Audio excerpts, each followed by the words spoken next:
तो दोस्तों आरबीआई की तरफ से अब तक की सबसे बड़ी अपडेट आ चुकी है सीआईसी और सीआई को लेकर। अभी दोस्तों ये सीआईसी और सीआई क्या होते हैं, बट उसके पहले हम लोग समझ लेते हैं कि बैंक आपके साथ दोस्तों यहाँ पे कैसा खेल करते हैं। दोस्तों आपने कई बार देखा होगा कि जब आप लोन अप्लाई करते हैं तो आपका लोन तुरंत रिजेक्ट कर दिया जाता है। अभी आपको समझ नहीं आता कि भाई लोन रिजेक्ट क्यों हुआ है, तो ज्यादातर केसों में आपको यही बोला जाता है कि आप 90 डेज के बाद ट्राई कीजिए। अभी ऐसा आपको इसलिए बोला जाता है क्योंकि दोस्तों बैंकों और एनबीएफसी को पता है कि 90 डेज के बाद जो सिविल ब्यूरोस होते हैं वो आपकी क्रेडिट हिस्ट्री को अपडेट करेंगे, उसके बाद आप लोन के लिए अप्लाई करेंगे तो यहाँ से इनके जो क्राइटेरिया है उस आधार पे आपको इजीली लोन मिल जाएगा। बट दोस्तों ऐसा नहीं होता, 90 डे के बाद भी आप ट्राई करेंगे तो आपका लोन यहाँ से डिक्लाइन हो जाएगा। तो यहाँ पे दोस्तों कुछ एग्जाम्पल है जिनकी मदद से मैं आपको समझाऊंगा जितना ईजी हो सकेगा। आरबीआई की जो 5 अपडेट है के बारे में आपको डिटेल्स में बताऊंगा, बट बैंक आपके साथ कैसा स्कैम करती है और आपका ब्यूरो आपके साथ कैसा स्कैम करता है। आपने अधिकतर देखा होगा कि अगर आप गलती से भी एक ईएमआई मिस करेंगे तो उसकी इंफॉर्मेशन सिविल ब्यूरो के पास इजीली अवेलेबल रहेगी, बट आप लोन जब पे कर देंगे तो लोन आपका कभी भी क्लोज नहीं होगा। ऑलमोस्ट 2-2 साल तक आपका लोन वहां पे शो करेगा कि भाई आपका लोन एक्टिव है। तो जब आप लोन के लिए इंक्वायरी करेंगे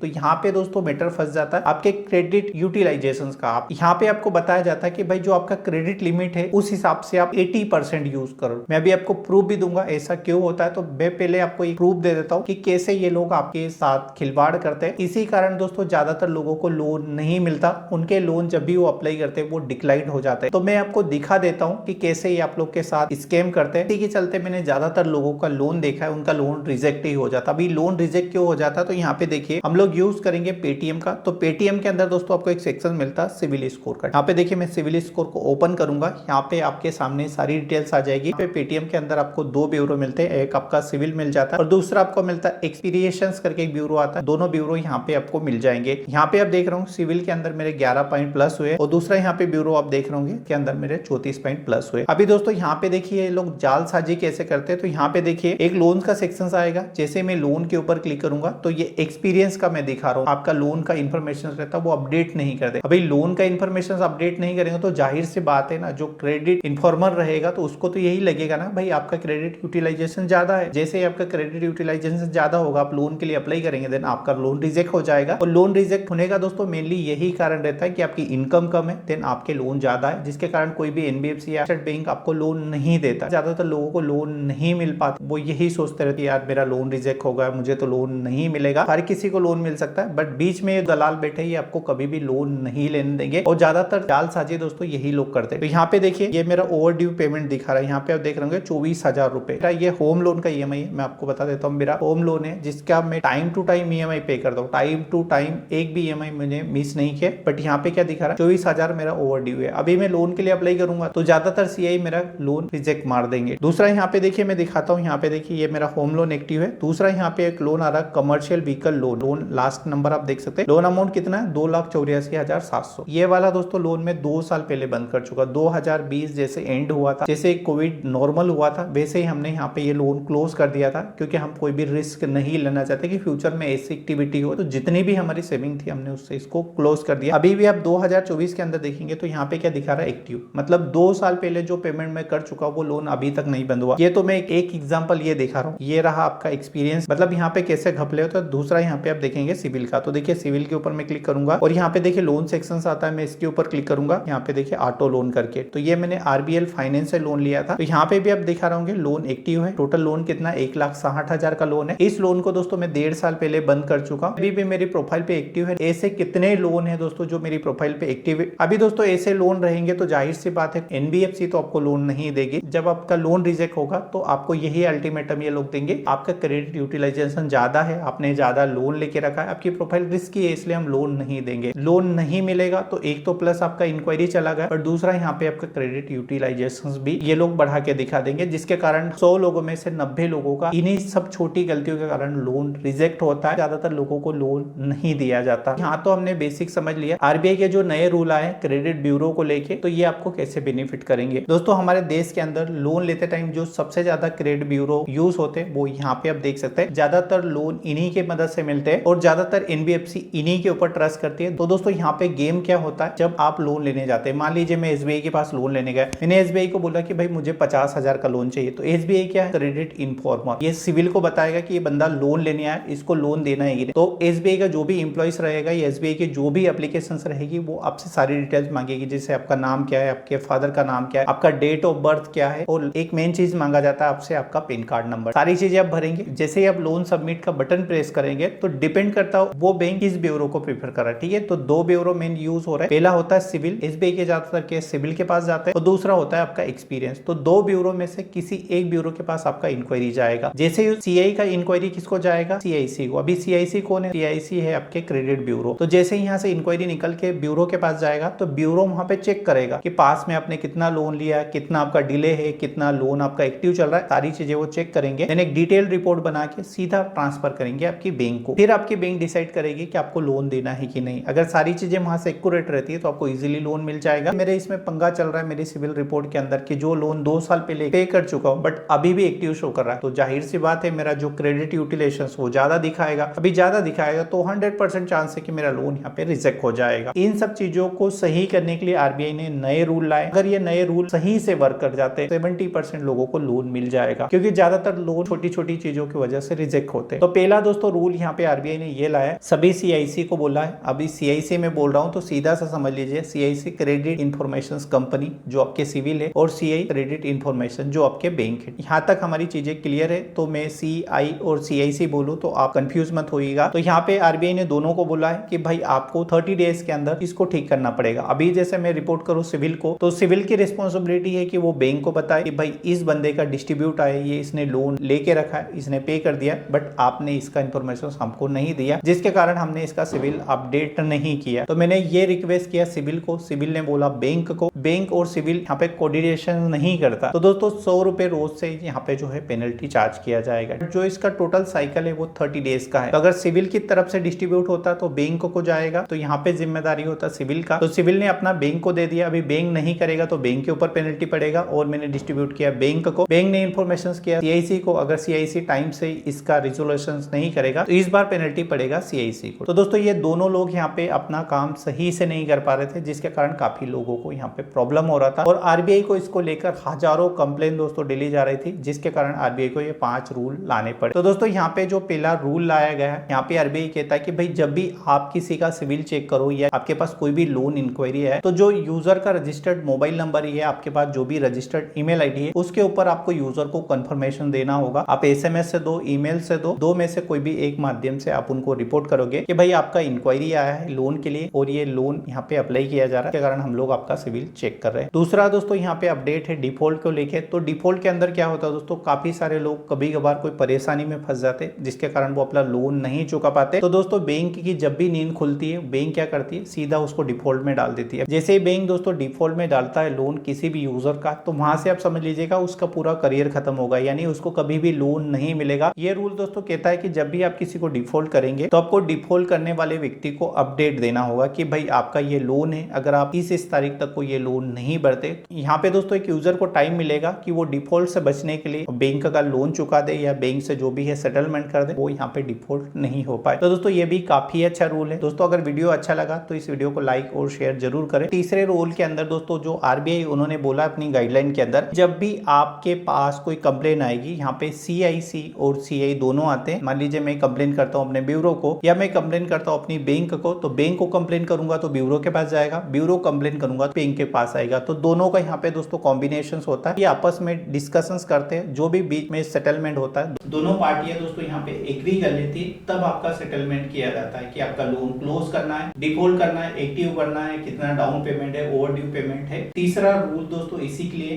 तो दोनों पार्टियों को यहाँ पे 30 डेज का टाइम मिलेगा। आप सिविल के पास जाएंगे तो 21 डे का यहाँ पे टाइम मिलेगा, अगर आप बैंक के पास जाएंगे तो 21 डे का वहाँ पे टाइम मिलेगा। तो इसी बीच दोस्तों इनको ये मैटर सुलझाना होगा। अगर ये लोग ऐसा नहीं करेंगे तो जैसे ही आपके 30 दिन खत्म हो जाएंगे, पर डे के हिसाब से आपको 100 रुपीज का पेनल्टी देना होगा। अब वो आपका सीआईसी दे या सीआई दे, दोनों में से एक को किसी को देना होगा। जो भी यहाँ पे अनरिस्पॉन्सिबल रहेगा, यानी जो भी अपना काम सही से नहीं करेगा, उसको यहाँ पे पेनल्टी देना होगा। ये दोस्तों मुझे आरबीआई की काफी अच्छी बात लगी, क्योंकि दोस्तों यहाँ पे ये मेरा अकेले का केस नहीं है। इंडिया के अंदर लाखों करोड़ों डिस्ट्रीब्यूट एक दिन के अंदर जनरेट होते हैं। दोस्तों आरबीआई का चौथा रूल ये कहता है कि जब भी कोई व्यक्ति लोन अप्लाई करता है एनबीएफसी के पास और एनबीएफसी उसका लोन रिजेक्ट कर देती है, तो एनबीएफसी को पर्टिकुलर उसका रीजन बताना होगा। अभी रीजन के अंदर काफी सारी चीजें होती है, जैसे कि CIBIL score, loan default, credit limit, age limit, ऐसे काफी सारे रीजन होते हैं जिसके कारण एनबीएफसी आपका लोन रिजेक्ट कर देती है। तो यहाँ पे महीनों तक सोचते ही रहते हैं आपका लोन रिजेक्ट क्यों हुआ। बट दोस्तों आप ऐसा नहीं होगा। जैसे ही आरबीआई के नए रूल लागू हो जाते हैं तो पर्टिकुलर यहाँ पे आपको एक लिस्ट मिलेगा। उस लिस्ट के अंदर जिन रीजन के कारण आपका लोन रिजेक्ट हुआ है वो सारे रीजन एनबीएफसी को यहाँ पे बताने होंगे। वो आपका बैंक भी हो सकता है या कोई संस्थान भी हो सकता है। तो जिस कारण भी आपका लोन रिजेक्ट होगा उसके बारे में आपको डिटेल से बताया जाएगा। दोस्तों 5वें रूल के अंदर आरबीआई ये कहता है कि साल में आपको अपने यूजर को एक फ्री सिविल रिपोर्ट देना होगा। तो दोस्तों अभी डिपेंड करता है कि वो एनबीएफसी या बैंक कौन सा सिविल ब्यूरो यूज करती है। अगर एक्सपीरियंस होगा तो उसका फ्री रिपोर्ट मिलेगा, सिविल होगा तो उसका मिलेगा, जिसके अंदर सभी डिटेल्स आएगी। जैसे आपने टाइम से ईएमआई जमा किया, आपने कितना डिफॉल्ट किया, आपके ऊपर कितना ओवर ड्यू है, तो इस तरीके की सभी जानकारी बैंक को आपको साल में एक बार फ्री प्रोवाइड करानी होगी। और आप सिविल की पेड रिपोर्ट लेंगे तो दोस्तों इसका जो अभी का प्राइस है जो बैंक चेक करते हैं तो उसका दोस्तों यहाँ पे प्राइस आता है 1500 रुपए से लेकर 1800 रुपए तक। ये डिपेंड करता है आपकी इंक्वायरी किस टाइप की है। दोस्तों ये आरबीआई के नए रूल है, अगर ये सही तरीके से इम्प्लीमेंट हो जाते तो हर किसी को लोन मिल जाएगा। और जो भी आज की डेट में आपका CIBIL score 2 point, 5 point, 3 point इस तरीके से नहीं बढ़ेगा, सीधा बढ़ेगा 50 पॉइंट, 60 पॉइंट, 80 पॉइंट। क्योंकि दोस्तों काफी सारे लोन अगर आप मेरी प्रोफाइल के ऊपर देखें तो ऐसे 5 लोन है जिन लोन को दोस्तों मैं 1 से 2 साल पहले पे कर चुका,